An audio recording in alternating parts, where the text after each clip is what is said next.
Déjà minée par les divisions entre le bloc Est et Ouest, la Libye se retrouve de nouveau avec deux gouvernements rivaux.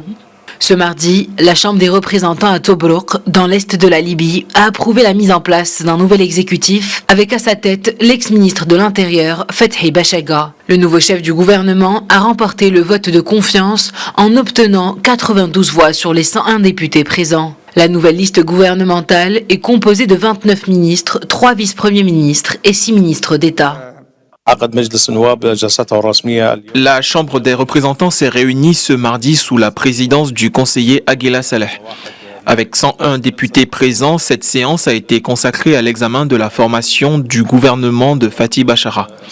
Suite au vote de confiance, le gouvernement a obtenu 92 voix pour.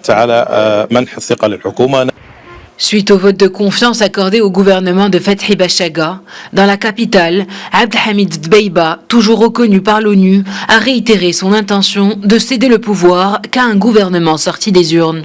Une position déjà exprimée fin février où il avait présenté une nouvelle feuille de route et promis des élections d'ici le mois de juin.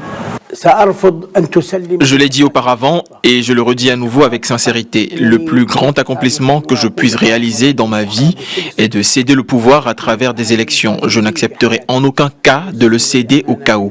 Je refuse de céder au partage du pouvoir, mais seulement aux élections.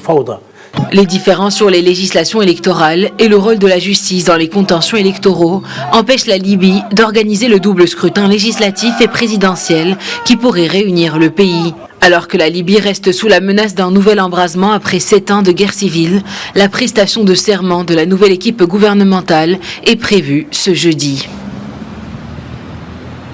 Et sachez que la 39e session du Conseil des ministres arabes de l'Intérieur a démarré aujourd'hui à Tunis. Cette réunion rassemble des délégations représentant la Ligue arabe, Interpol, l'Union du Maghreb arabe et l'Union européenne. Objectif, examiner plusieurs questions liées à la coopération sécuritaire interarabe face aux défis sécuritaires. Parmi les points qui seront abordés, il y a le plan relatif à la stratégie arabe de lutte contre l'usage illicite de stupéfiants et de substances psychotropes, la stratégie arabe de protection civile et celle de lutte contre le terrorisme.